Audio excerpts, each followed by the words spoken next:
right, welcome to Ring Generals, everyone. I'm Bruce Snyder here with tonight's guest. You know, he's got a unique approach in the ring. Let's see if that follows out of the ring. We're talking about the luscious one, Luscious Lawrence. Hey, how you doing, Bruce? It's good to see you, buddy. Yes, Thanks sir. for joining us. Yes, sir. Luscious Lawrence is just one of the names. I did a little research. You are known as Luscious Lawrence. Yes. The Beautiful Beast. Yes. The Iron Lion. Yes. The Keep Unique going. Physique. Keep going. Gingerlicious. Keep going. Mr. Juicy himself. Yes. And Lawrence Keys. I got more too. Lawrence Key. Lawrence Key. Yeah, that's my shoot name. Which one do you Lawrence Wesley Key Jr. I'm actually a junior. Really? Yes. So there's two of you running around that look like this? No, my dad looks a lot different. He's my stepdad, so you know. So which name do you prefer the best? Lawrence. I hate Larry, by the way, Bruce. I noticed. I heard what you said. He came up to me one time. He goes, "Look, you and I are fine. Don't call me Larry." No, I love when you do that. You tease me and stuff. I call him the luscious one on TV because you go up there and you live your gimmick. I try to. I wear a lot of pink since I've been wrestling. I'm buying a lot of pink clothes now, women's clothes. I've never done that before. But what's it like when you go into what do you go to, a thrift shop, or do you go to like a thrift stores, mostly online and stuff. Like when I first started off, I was buying women's leggings and stuff like that. And well, I mean, nowadays everybody's into whatever they're into, okay? Yeah. So no one's going to judge. But a few years ago, people probably would have given you some weird looks. Well, maybe they do. Yeah, Do they give you some weird looks? Oh yeah, but when you got some size on you, you don't have too many problems. So. Okay. Weird looks from my girl too, especially. Oh yeah. Oh yeah. Expand on that. Well, she's like, "What are you doing wearing my clothes and looking in my closet? And why are you on these?" Like the first website I went to was Dan's Solutions, and I got my first pair of leggings from there. And that's. But the guy that trained me, Ricky Morton, he told me he used to do the same thing back in the 70s and 80s. Him and Robert would go and try on women's leggings and stuff when they were in their big run. So it didn't make me feel so bad. And we're going to get into your relationship with the Rock and Roll Express in just a little bit, okay? Sorry, yeah. But first of all, how tough is it? For people that haven't really seen a lot of Ohio Valley Wrestling on WBNA Channel 21 in Louisville or on the Gladiator Sports Network, online. Yeah. Maybe they haven't seen what you do. You strut a lot. You kind of do, I guess, kind of a cross between God, I just blanked his name, DX, Shawn Michaels, or who do you pattern yourself after? So it's kind of like my favorite wrestlers kind of combined in one is my character, like Rick Rude, of course. Rick Rude, of course. A little bit of Hollywood Hogan's definitely one of my favorites. British Bulldog, Lex Luger, all the kind of big, larger than life characters back in my day. I started watching wrestling in the 80s. Old WrestleMania 3 tapes and WrestleMania 5 and Ultimate Warrior, of course, one of my favorites too. So, just try to put my own twist on it, but add a little bit of each of those guys in it. So that's my gist of my character. So Rick Rude, of course, popular for doing the grind. Oh yeah, among other things. I call it the Luscious. The Luscious. The Luscious hip swivel. I'm going to have you do that in just a second, okay? So you can show us kind of what you're into. But a lot of the other guys that you mentioned aren't real. I mean, they're like British Bulldog, for example, or Hulk Hogan, for example. The most you'll ever see is, maybe kissing the biceps kind of thing. They're not really into that. So how'd you get it all together?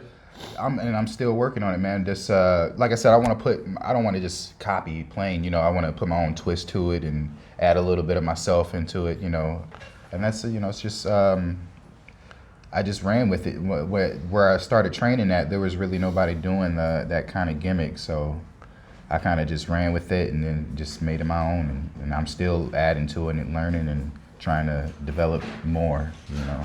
All right, so for people that haven't seen what you're all about, why don't you kind of give us a little demonstration when the Luscious one is introduced to the ring, and in this corner, weighing 200 and some odd pounds, Luscious. First you got to put up the heart. I'm sorry, I don't have the mirror. I don't know if they can see it, but you put the heart up, get set, hands behind the head, and just give a little That's all they get right now, Bruce. You put me on the spot. Don't embarrass me. Come on, I'm trying to be professional here. Come on, man. I've seen you. You can roll with the punches. You're pretty good at that. So I got to put you on the spot. Oh yeah. Is it when you stop and think about what you do you buy into it, or does it make you smile sometimes? I mean, I buy into it. I try to, take it. I mean, I do take it very seriously, but right. And I'm not trying to suggest that you don't. Oh yeah, no problem. But I do take it serious, but I do try to have fun, and I do try to make myself laugh or pop myself. I know it sounds kind of weird, but that's my ultimate goal. Is if I'm having fun, then I know the crowd's having fun. So that's the ultimate. If I gotta have fun, and then they will have fun. What I find interesting about your character is there are some characters that have to wear the black hat, have to wear the white hat, have to be the heel, have to be the face. Your character can go either way, and in fact, I've seen you as a baby face. Yeah. I've seen you as the cocky, arrogant heel. Right. Which do you prefer more? I kind of lean towards heel because then I can kind of get into it more. Baby face, I want to be able to. It takes a certain kind of person to be a babyface. It's like you got to have that connection. You got to be able to have that fire too. You know what I mean? And I'm trying to get that too. Well, that's true. Although years ago, I agree with you 100%. And then all of a sudden, the Attitude Era in the WWE started, and you had your Stone Cold Steve Austin baby faces, which are known as badass baby faces. Yeah, I hear you. I guess, my character, Luscious Lawrence, he's kind of a tweener. I hate to say that because I know Al wouldn't want me to say that, but I think he is, though. He's kind of a bad guy, but you kind of like him, but you kind of don't. He's hitting on your girl, but it's a fine line I walk, but I like doing it like that, honestly. And see, I think it'd be a lot of fun walking that. Yeah, keep people on their toes, not really knowing is he good or is he bad or what's it? I'm just luscious, That's what I like to say. What is your goal? Like when you're, obviously your goal is to win. That's not what I'm talking about. When you're out in the ring, are you trying to get like a woman zeroed in on you? Are you trying to get a guy mad at you because maybe you're like doing some flirting with both. Ultimately, you want to entertain the crowd. That's number one. But when I'm in my character and I'm in the mode, definitely trying to captivate the women, get the guys riled up, get them jealous, get them mad, or if I'm a baby face, get them behind me. You got to be able to do both. So. You were trained by someone who I've had the pleasure of interviewing several times. Oh, really? Yeah. Ricky Morton. Yeah, I used to live in Charlotte, and so sorry. Charlotte's a great place. So is Louisville. Rock and roll, baby. That's right. So how did that all come together? I moved here from Knoxville. When I moved from Atlanta to Knoxville. That was about 2015-ish, and then I was in the gym. I was, getting big, getting some size on me, and this is in Atlanta, and then in Knoxville. You're working out and stuff, and then I was wanting to get into wrestling. Really didn't know how or how you even go about it. If you're not in the business, I have no connection now. Of course now I do, but back then I had no idea of how it works. Or I looked at schools, are very expensive. So, but Ricky Morton had a school near Knoxville in Greenville, Tennessee, run by another guy named James Strange. What's up, James? I love James too. And I just went up there. They said they'd give you a tryout for $50. You can go up there, get in the ring, try it out, see what happens, and then it's a old, almost barn like gas station. Those old stores. Sure. That they have everything there, but it was like. It's a rundown, man. But I love you, Ricky. But the school, is but that's what you want for a wrestling school. Sure. And then, so I go there. Ricky Morton's the first person I see, and he's like, "What are you doing here, fella?" And I say, "Well, I want to wrestle, sir." And he's like, "Come with me." And the rest is history, man. So, and I'm curious what it's going to be like with Ricky. A lot of times when guys are training newbies, guys that. They might put him through some hard paces. They want to see if you've got what it takes, so they're going to make you hurt. Not necessarily try to break something, but maybe have you do a lot of squats and a lot of drops and a lot of, pick whatever exercise you want. Is that how your training went? Was it like that? Well, Ricky, he's old school, so yeah, he wants you to pay your dues, put in the work, put in the time, but he wasn't really hard because we had age ranges from, I mean, we had guys in middle school all the way to like 40 something, so everybody's at different levels and doing different things, but he works with everybody, so, but yeah, he wants to be conditioned and blow you up and make sure that you really want it, because that's what it is. You got to be able to go when it's time to go. So is it what you thought it would be now that you've got a better knowledge versus, the younger Luscious one? Or is this a lot different than you thought it'd be? I mean, it blew my mind when I first started, In what way? Just really in every way, just like all the behind the scenes stuff, the things that you really didn't know what goes on. And what am I trying to say here? Just in terms of whether or not the business of wrestling surprised you, or is it what you expected? And I'm talking about not just the business, but the physical aspect of it, everything, the performance aspect of it, the athleticism on it, put it all together in a nice bow. Did it surprise you? Yeah, it did. I mean, it lived up to my expectation and a lot more. Once I started doing it, I got the bug even more, and it just made me want to do it even more. But the physical part, I was already in the gym, I was working out and stuff, but it's a whole different kind of conditioning. You got to, like they said, war ready or ring ready, you got to be, it's just a different, when you hit the ropes the first time, you got the aches in the back, you taking bumps. Everybody asks you, does it hurt? Yeah, it hurts. You know what I mean? So but you get used to it, and you get polished a little bit, and you start getting in condition. So it was good. I love working with Ricky. And then I even did I went to Mexico one time and did one training session with the professor at CMLL.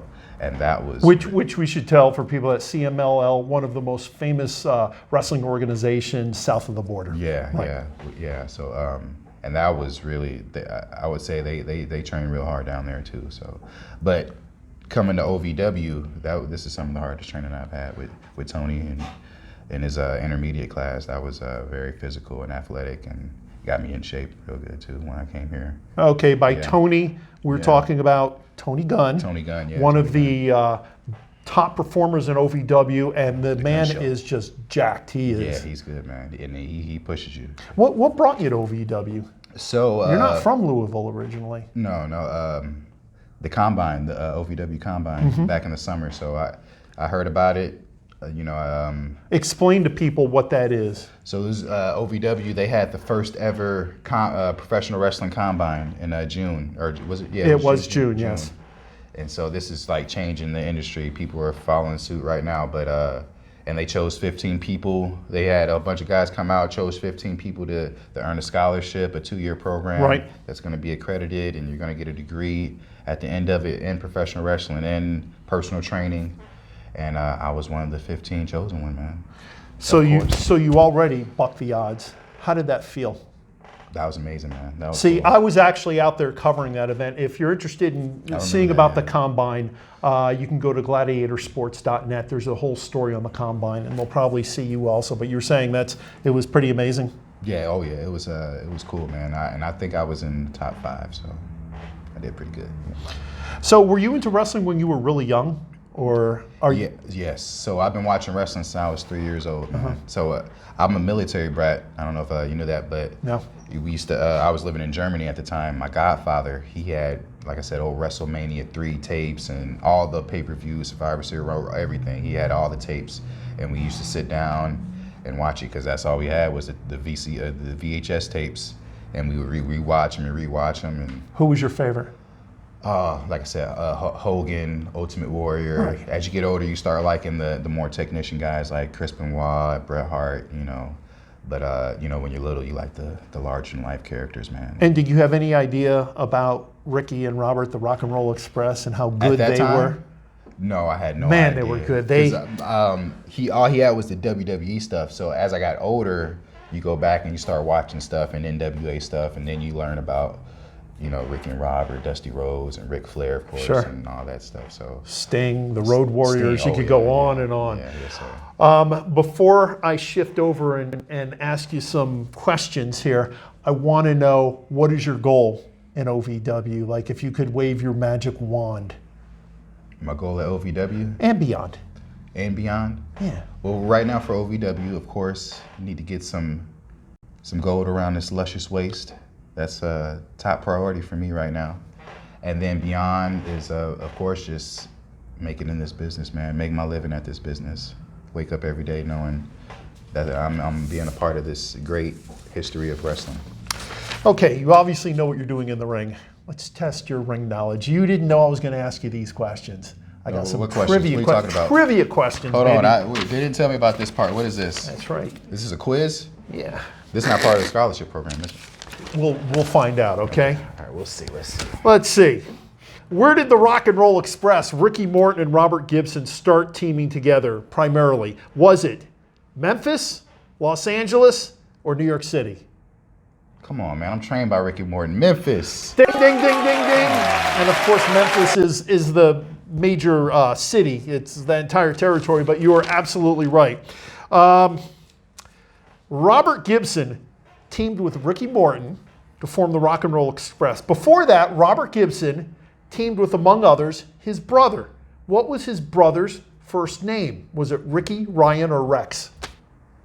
Robert Gibson's brother's first name, Ricky, Ryan, or Rex? Ricky. Are you sure? Or are you guessing? Come on. Ding, ding, ding, ding, ding. So Robert Gibson teamed with two Rickies among. Yeah, one is brother. Ricky Gibson and Ricky Morton. Only one of them's pretty. All right. You were talking about Al before. Al Snow, the owner of OVW. Yeah. What state is he from? Ohio, Florida, or Tennessee? Oh, man. I don't know. You're not supposed to admit you don't know. You go with it. Ohio. Ding, ding, ding, ding, ding, ding. I want you to know no one has ever gone 4 for 4. So the pressure's on. Yeah. Huh. If you're able to go 4 for 4, we'll give you this cup of water. I've already been drinking from that. Well, don't tell anyone, okay? All right, here's the last one. WrestleMania 3 took place in Pontiac, Michigan. Okay, that was, well, I can't tell you what the main event is yet. Mm-hmm. What was it most famous for? A record-setting attendance, no electricity in the building, or an all-female main event? It's got to be the attendance, right? More than a reported 93,000 showed up to watch. Brother. Do you remember who it was Hogan against? Andre the Giant. Come on, you man. Are the man. I got all 4? You got all 4. I'm the first one? Here, you get mine also. Thank you, man. I'm thirsty just like I know all the big girls out there. They're thirsty to see Luscious Lawrence. All right, as we take off, let's see one more time you doing your thing. You busted all loose, man. 4 for 4. Let me see the Luscious one doing his thing. Thank you, Bruce. This is amazing, man. Oh, I'm disappointed. I wanted to see the swivel. Hey, you guys want to see the swivel, you got to watch OVW. Oh, he's learned. Yeah, brother. Luscious Lawrence, everyone. One of the up-and-comers, one of the main men in OVW. That's right. Lawrence, it's my pleasure. Thank you so much, you, bro. Yes, sir. Appreciate Thank you. it. Had a blast. By the way, I want to remind you, you can always follow us on Facebook and YouTube. Ring Generals is a name. And Lawrence, if people want to follow you, how can they go about that with maybe some of your social media accounts? Oh, yeah, definitely. Instagram, Lawrence or Luscious _Lawrence. Facebook is Luscious Lawrence. Twitter is @LusciousDude. I'm on all of them. I got YouTube. Just you can Google me, man. I'm out there. Stand up. I think I got it.